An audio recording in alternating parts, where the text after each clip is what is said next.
चंद्रगुप्त प्रथम थे। इन्होंने ही गुप्त संभवत प्रारंभ किया था। 320 ईस्वी में गद्दी पे बैठे थे और लिच्छवी की राजकुमारी कुमारी देवी से इनका विवाह हुआ था। इन्होंने महाधिराज की उपाधि भी धारण की थी। गुप्त संवत के बारे में ऑलरेडी आपको बता चुके हैं। इनके उत्तराधिकारी समुद्रगुप्त हुए थे, जो 335 ईस्वी में बैठे थे गद्दी पर, और इन्होंने आर्यावर्त के 9 शासक और दक्षिणावर्त के 12 शासकों को पराजित किया था। इसीलिए इनको भारत का नेपोलियन भी कहा जाता था।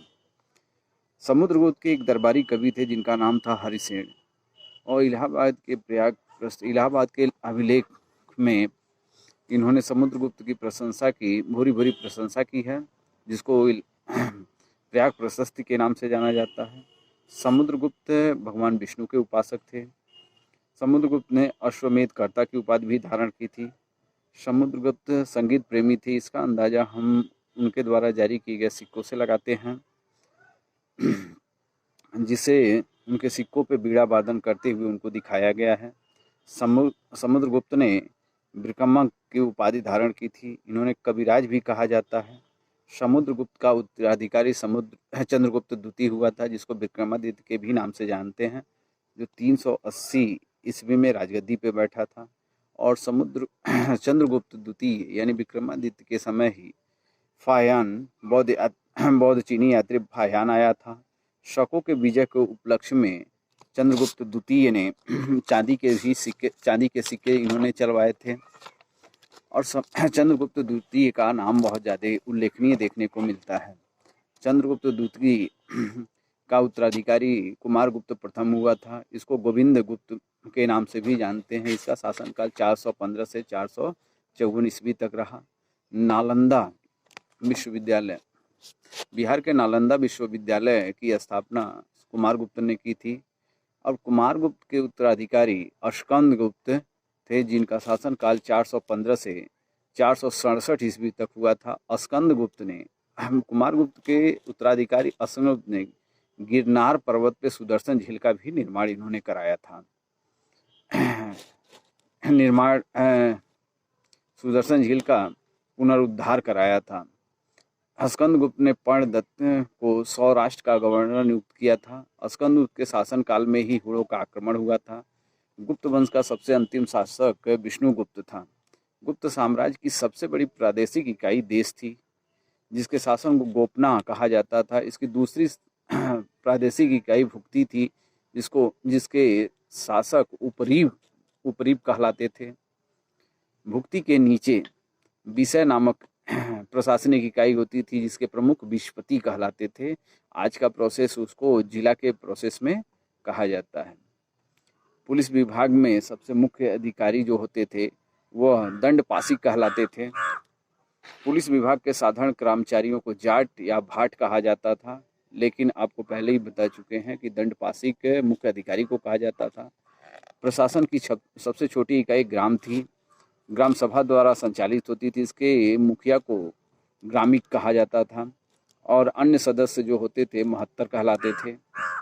गुप्त शासनकाल में सबसे ग्राम समूहों की भी सबसे छोटी इकाई पेट होती थी, जिसको आज हम समूह या टोली के नाम से जानते हैं। कुमारगुप्त गुप्त शासक के दामोदरपुर में ताम्रपत्र में भूमि बिक्री के संबंधी अधिकारियों के क्रियाकलापों का उल्लेख मिलता है। इस समय कर का प्रोसेस ऐसा होता था कि पूरी उपज का 1/4 से 1/6 भाग लिया जाता था। पूरे जमीन को 5 भागों में विभाजित किया गया है। क्षेत्र, कृषि यदि जिन पे खेती की जाती थी उसको वो क्षेत्र कहते थे। वास्तु, जिस पे लोगों के रहने के लिए सुविधाएं होती थी उसको वास्तु कहते थे। चारागाह भूमि, पशुओं के चारा योग्य भूमि जो होती थी उसको चारागाह कहते थे। शील, ऐसी भूमि जो जोतने योग्य नहीं हो लेकिन आज के समय में जिसको बंजर वगैरह कहा जाता है, वह भूमि शील कहलाती थी। अपरहत, ऐसी भूमि जो जंगली होती थी, यानी जंगल वाली भूमि को आज हम जंगल कहते हैं या वन कहते हैं, उस समय अपरहत कहलाती थी।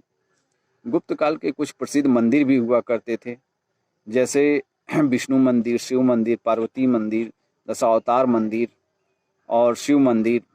ये सब विभिन्न स्थानों पे देखने को मिलता है, जैसे विष्णु मंदिर तिगवा जो आज जबलपुर मध्य प्रदेश का क्षेत्र है, शिव मंदिर भूमरा नागौरा मध्य प्रदेश का क्षेत्र, पार्वती मंदिर नैना कुठार मध्य प्रदेश का ही क्षेत्र है, दशावतार मंदिर देवगढ़ में उत्तर प्रदेश के देवगढ़ उत्तर प्रदेश के ललितपुर के क्षेत्र में देवगढ़ में है। शिव मंदिर खोह नागौर मध्य प्रदेश में स्थित है। भीतर गांव मंदिर लक्ष्मण मंदिर भीतर गांव कानपुर में स्थित है, जो आज कानपुर के नाम से हम जानते हैं। यह ईंटों के द्वारा निर्मित मंदिर है। सिंचाई के लिए रहट का प्रयोग किया जाता था, जैसे हम उसको घंटी यंत्र के रूप में भी जानते हैं। श्रेणी के प्रधान को ज्येष्ठक कहा जाता था। गुप्त काल में व्यापार का सबसे प्रमुख केंद्र उज्जैन हुआ करता था। गुप्त काल में ही सबसे अधिक स्वर्ण मुद्राओं को जारी किया गया है और इस स्वर्ण मुद्राओं को अभिलेखों में हम इसको दीनार के रूप में देखते हैं। कायस्थों का सर्वप्रथम वर्णन याज्ञवल्क्य स्मृति में मिलता है। जात के रूप में कायस्थों का सर्वप्रथम वर्णन ओशनम स्मृति में मिलता है। विंध्य पर्वत के क्षेत्र के जंगलों में शबर जात के लोग अपने देवता को मानव का मांस चढ़ाते थे। पहली बार किसी के सती होने का प्रमाण हमें भानुगुप्त के एक अभिलेख, जिसको एरण अभिलेख कहा जाता है, उसमें 510 ईस्वी में मिलता है, जिसमें किसी भोजराज की मृत्यु के बाद उसकी पत्नी ने स्वयं को सती कर लिया था। गुप्त काल में वेश्यावृत्ति करने वाले महिला को गणिका कहा जाता था और वृद्ध महिला जो होती थी, वृद्ध वेश्या जो होती थी, उसको कुठनी कहा जाता था। गुप्त सम्राट वैष्णव धर्म के उपासक होते थे। ये आप अच्छी तरह से पहले भी बता चुके हैं कि ये विष्णु धर्म को मानते, भगवान विष्णु को मानते थे। राजधर्म भगवान विष्णु को राजधर्म बनाया था। और आपने ये भी देखा होगा कि बहुत सारे मूवी वगैरह में जो अभिलेख है, जैसे मगध के बहुत सारे प्रोसेस में भगवान बुद्ध के चालक गरुड़ को भी दर्शाया गया है। इनका यह राजकीय चिन्ह हुआ करता था। और वैष्णव धर्म का सबसे ज़्यादा अवशेष दशावतार मंदिर ललितपुर में हमें देखने को मिलता है। यह बेतवा नदी के तट पे स्थित है। अजंता की गुफाओं में 29 गुफाएं में वर्तमान में केवल 6 ही गुफाएं हैं, जिसमें से गुफा संख्या 16 और 17 गुप्तकालीन है। इस गुफा की संख्या 16 में उत्कीर्ण मरणासन राजकुमारी का चित्र प्रशंसनीय है, इसका मतलब बहुत अच्छा है। गुफा संख्या 17 के चित्र में चित्रशाला कहा जाता है। गुफा की जो संख्या 17 है उसको चित्रशाला भी कहा जाता है। उस चित्रशाला में भगवान बुद्ध के जन्म से संबंधित, जीवन से संबंधित, महान निष्क्रमण से यानी घर से निकलने से संबंधित और उनकी मृत्यु से संबंधित सभी घटनाओं का सचित्र वर्णन करके दिखाया गया है। गुप्त काल में निर्मित बाघ की गुफा, जो बाघ नामक स्थल पे विंध्य पर्वत को काट कर बनाया गया है। जैसे आपने देखा होगा कि बाघ को जो से मिस्र में पिरामिडों के प्रोसेस में बैठे हुए बाघ को दिखाया गया, वैसे ही इसको भी एक पर्वत को काट के, मध्य प्रदेश के धार जिले में स्थित एक पर्वत को काट के, यानी विंध्य पर्वत को काट के उसकी आकृति शेर के जैसे बना दी गई है। और चंद्रगुप्त द्वितीय यानी विक्रमादित्य के शासन काल के ही एक बहुत प्रसिद्ध कवि थे, जिनका नाम था कालिदास। कालिदास को आप जानते ही हैं। इन्होंने अभिज्ञान शाकुंतलम, रघुवंशम आदि लिखा है। गुप्त काल में विष्णु शर्मा ने पंचतत्व को लिखा है। ये सबसे प्रचलित ग्रंथ माना जाता है। बाइबिल के बाद दूसरे नंबर पे इसका सबसे महत्वपूर्ण उदाहरण है।